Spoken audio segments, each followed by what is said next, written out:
Laruê, povo da Quimbanda, Laruê, povo da Calunga. Aqui quem fala é a Mameto Ninganga. O vídeo de hoje é sobre mediunidade, né? Eu vou fazer esse mesmo vídeo também, né, para o pessoal da Umbanda, né, para o meu canal que eu tenho da Umbanda. Claro, dentro de algumas mudançazinhas de contexto. Bom, é muito comum algumas perguntas, né? Para variar sempre as perguntas. Isso é legal, né? Fazer perguntas é legal e é importante. Bom, com relação à mediunidade, é claro que existem vários estudos, existem várias conclusões, né? Que eu não quero entrar muito nesse contexto agora, né? Com relação a chakras, etc. A Quimbanda, eu vou falar da Quimbanda, ela de fato não é obrigatório a incorporação, tá? Não é. Você pode trabalhar na Quimbanda, você pode aprender na Quimbanda sem ser um médium de incorporação. De fato, médium é, né? Não necessariamente de incorporação, tá? Existem mais de 11 tipos de mediunidade, certo? Então, não vamos falar somente de uma, que se chama incorporação, tá? Então, não sei, não consigo incorporar, não tenho, mas você tem outras faculdades que vão, de alguma forma, sim, te ajudar nos seus trabalhos e nos seus estudos na Quimbanda. Senão, nem na Quimbanda você tava, para começar, tá? Se você não tivesse nenhum tipo de vínculo ou sensação ou inteligência espiritual, né? Porque esse mundo que a gente vive, ele nos consome, né? Essa ilusão toda que a gente olha do lado de fora, né? Da nossa psique, nos confunde, né? Então, por isso que tem pessoas que passam uma vida inteira sem ao menos acreditar que existe um mundo além desse aqui, né? Ou que, por uma questão de fé, né? Acredita em alguma coisa, mas isso foi ensinado, não porque ela tem, né? Porque a fé, ela pode ser ensinada. A gente costuma dizer que na Quimbanda, principalmente na Quimbanda, a fé, ela pode ser até inexistente, tá? Ela pode ser até inexistente. Não há necessidade de ter fé, tá? Para se aprender, se praticar, ok? E o médium, de uma forma geral, ele nem às vezes tem fé. A maioria nem isso tem, né? É que andar entre dois mundos é algo tão natural que para ele não é fé. Eu tenho fé que existe, eu tenho fé que não. Ele sabe que existe, né? Eu costumo dizer assim, das duas uma, ou existe de fato ou somos todos loucos. Na verdade, eu creio que não somos loucos, né? Enfim. Então, não é necessário, né, incorporação. Mas aí eu faço o quê? Bom, tem oráculos, né? Tem outras formas de você se conectar, né, com o seu Exu. Mas o que me chama sempre, que sempre me chamou a atenção, e eu não sou novinha, né? Eu não sou uma pessoa nova, né? Eu fico feliz quando me dão 30 anos, né? Mas não, eu sou bem mais velha, né? E a gente tinha outras noções quando eu era mais nova sobre mediunidade. E na época dos meus avós, né, era mais diferente ainda. E provavelmente antes deles. E isso vai muito ao encontro do que a dona Rosa Caveira fala pra mim. Toda vez que eu falo pra ela assim, eu vou olhar o oráculo. Aí ela fala, não, agora não. Você vai conversar. Depois, se você quiser, você olha. Aí você faz as mesmas perguntas, tá? Por que que ela faz isso? Eu já notei que hoje em dia as pessoas se tornaram mais, vamos dizer assim, acomodadas, mais preguiçosas, né? Porque tem livros, tem a gente aqui falando no YouTube, claro que tem gente que não sabe nada e fala, mas mesmo assim, né? Mas tem, né? Tem gente falando no YouTube, tem gente falando no TikTok, que eu nem tenho e nem pretendo ter nada no TikTok, tá? Enfim, hoje tem as escolas de desenvolvimento mediúnico, né? Nós temos uma, inclusive. Então, assim, as pessoas se tornaram mais acomodadas, né? Com relação ao conhecimento e aos ensinamentos. Antigamente, e aí eu vou falar um pouco da minha época, e aí eu vou falar as histórias que eu ouvia, né, do meu avô. Na minha época não tinha essa facilidade toda, né? O máximo, sim, tinha alguns ensinamentos no terreiro, mas era pouco, né? Eu fui pro Coen, como eu já disse anteriormente, em algum vídeo aí, e aprendi lá muita coisa, né? Muita coisa mesmo. Eu agradeço bastante ao Espiritismo de Kardec nesse ponto. Outros não, mas nesse aí sim. Me deu uma base científica, né? Mais robusta. Mas não tinha tanta facilidade, né? Tinha muita confusão, sabe? É, por exemplo, eu vim de várias ordens iniciáticas, né? E aí cada uma delas falava uma coisa sobre entidades.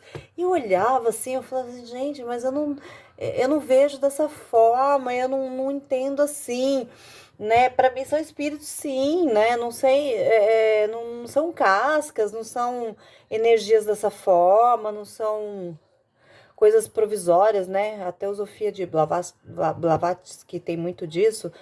Então, assim, não era isso, sabe? Também ninguém encarnava da noite pro dia, 49 dias, né, para encarnar. Imagina, eu via espíritos muito antigos, entendeu? E não eram projeções, não era nada disso, né? Não eram também só elementos da natureza, né? Os elementares. Então, assim, às vezes me trazia algumas confusões, sabe? E eu dependia de quem, de fato, para me explicar, né, quem eles eram. Eles próprios, né? Eram eles próprios. Ainda assim, na minha época, quando eu era um pouquinho mais velha, já tinha os livros, né, do Rubens Saraceni, querendo ou não, isso ajudou bastante também, né?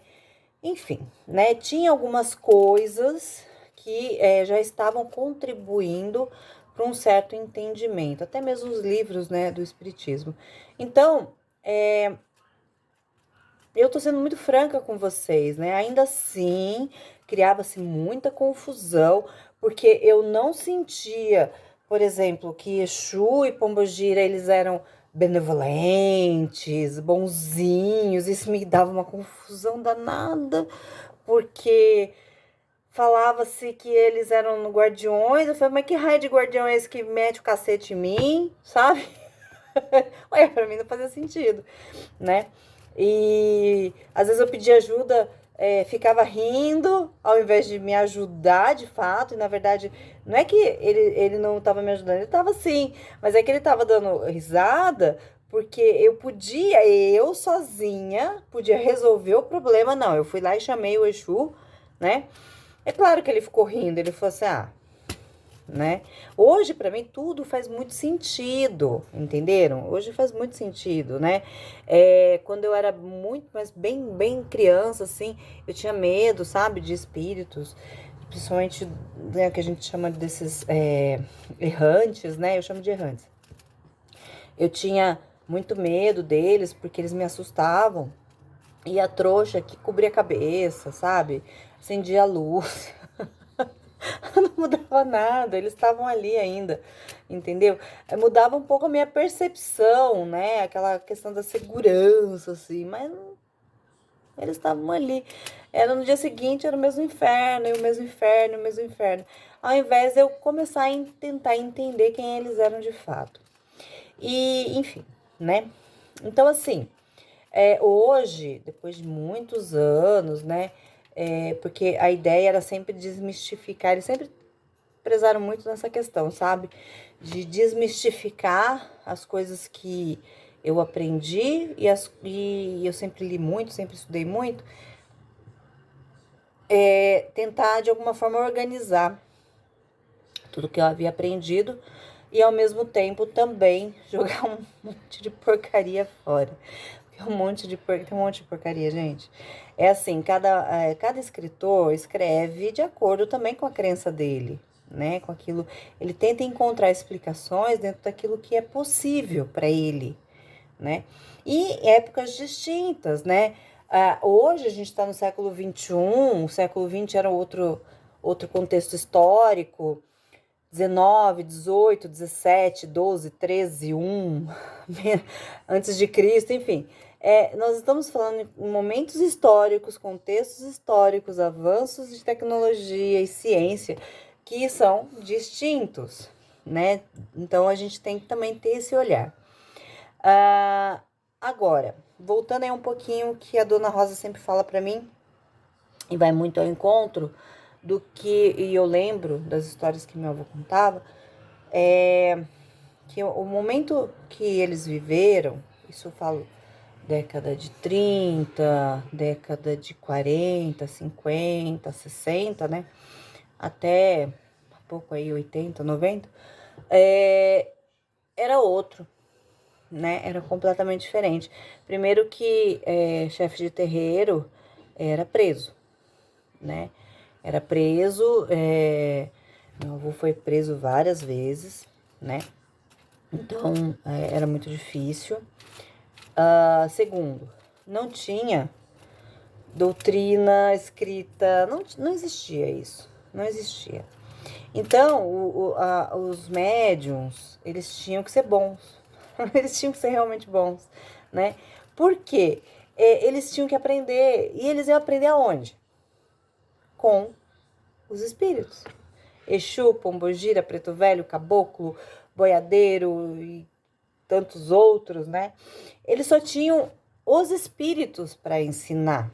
E talvez um outro mais velho, um pai de santo, que também não era muito comum eles ensinarem, né? Não era. Então, assim, era outra época. E por que eu falo que eles eram monstros? Porque eles tinham que ser, né? Eles tinham que ser excelentes videntes, eles tinham que ser excelentes audientes, eles tinham que ser médios de incorporação inconscientes, porque tinha que funcionar aquilo, a entidade tinha que falar 100% através dele, sem qualquer busca, né, linguística, coisa e tal. Então, assim, a qualidade da mediunidade era muito grande, era muito boa, tá? E foram através deles, né, desses mais velhos aí, que tanto as religiões que trabalham com incorporações, né, seja espiritismo, seja a própria Umbanda, ou até mesmo a Quimbanda, né, hoje, bebeu dessa fonte, né, eles contribuíram demais para que a gente chegasse hoje num certo conforto, né? Só que esse conforto, ele também é negativo, é pernicioso, né? Porque isso nos torna dependentes de muita coisa, de muita porcaria, entenderam? Então a gente tem que saber também dosar isso. É bom ter conforto, né? Por exemplo, eu venho de uma época que não existia celular, né? E a gente marcava festa, marcava encontro, marcava manifestação, né? Sem grupo. Não tinha grupo. Era de boca em boca, por telefone, na escola, um ia passando pro outro, né? E funcionava, entenderam? Hoje não, hoje a gente tem o celular. Não tô falando que é errado, que é ruim. Não, não é ruim, tá? Mas a gente ficar um dia sem celular é enlouquecedor. E na verdade a gente não precisa, né, do celular assim, dessa forma. Não, ele não tem toda essa função, né? Mas nós ficamos o quê? Dependentes. É um conforto? Só que é um conforto que pode se tornar bastante negativo, tá? Inclusive, emite ondas eletromagnéticas, né? Que pode nos atrapalhar, inclusive, a nossa mediunidade, tá? E nosso desenvolvimento, nosso sono, etc.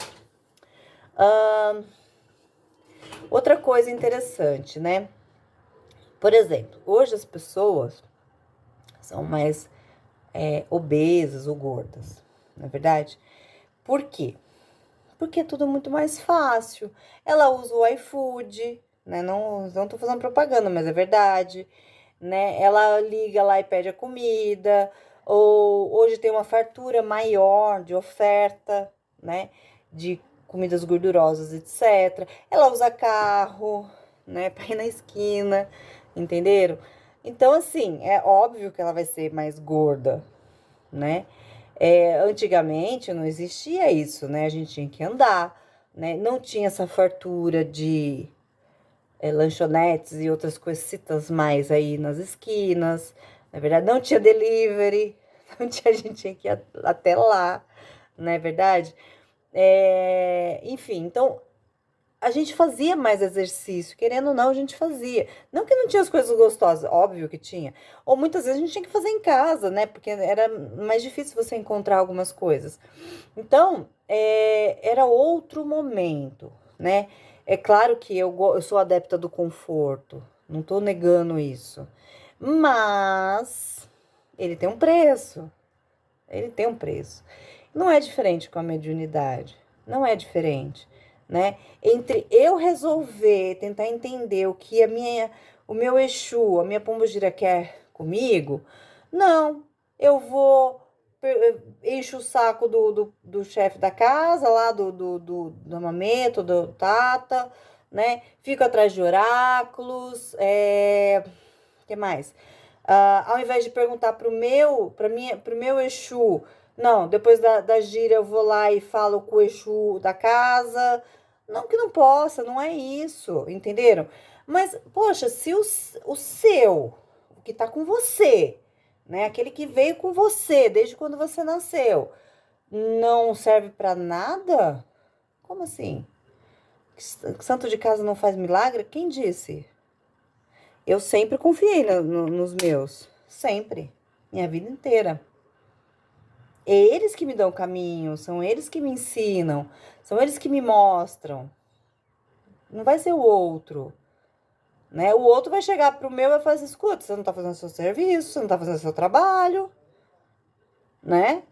O seu filho aí quer aprender, e aí o que você tá contribuindo pro aprendizado dele? Entenderam? Então, é importante a gente ter isso em mente, né? A mediunidade, ela tá aqui, a mediunidade tá aqui para nos servir, não o Exu e a Pombogira. Vocês estão entendendo? Né? Nós temos faculdades, nós temos possibilidades, mas ao invés da gente desenvolver essas possibilidades, a gente terceiriza. Muitas delas por medo e por comodismo. Eu brinco, eu falo, bicho, se você tem medo de morto, sei lá, vai procurar outra religião, vai procurar outro caminho. Porque morto é o que mais tem. É o que mais tem, é tudo morto. Eu falo isso, eu bato na tecla. Tá morto. Tá morto, e um dia você vai estar também. E tá com medo do quê? Né? Vai fazer igual eu quando era criança. Adiantava nada. O morto tava ali. Ele tava rindo ainda da minha cara. E quanto mais medo, né, se fosse de uma densidade muito negativa, quanto mais medo eu tinha, mais ele se aproveitava da situação, né? E mais os Exus achavam graça, né? Claro que eles vão me ajudar, não tenho dúvida quanto a isso. Mas primeiro eles vão achar graça, né? Põe tá com medo morto. não é verdade? Aí eles devem pensar assim, mas quando tava na outra vida e fazia o que fazia, não tinha medo de morto, né? Porque criança, eu costumo dizer o seguinte, criança ele tem aspecto inocente, mas vocês não sabem a alma e o espírito que está ali. Você não sabe a história dela, certo? Você olha a aparência, né? E a falta de memória. Então ela é mais inocente. Só que existe um espírito ali que você não conhece a história dele. Tá bom? Enfim. É isso que eu queria dizer para vocês, né? Foi dito, né? Não se acomodem, estudem sim, busquem. Vai ter confusão, tem muita gente que fala muita coisa, tem muito livro que fala muita coisa que dentro da percepção de quem escreveu, mas você tem que ter a sua, você tem que ter o seu entendimento, sabe? Pode ser que hoje não seja o melhor, pode ser que lá no futuro, daqui a 10, 20 anos, mude. Sim, axé, que mude. Quer dizer que você tá aprendendo, né? Cada vez mais, tá bom? É isso que eu queria dizer. Um beijo da Mamito Ninganga. Laroê povo da Calunga, Laroê povo da Quimbanda. Tchau, tchau.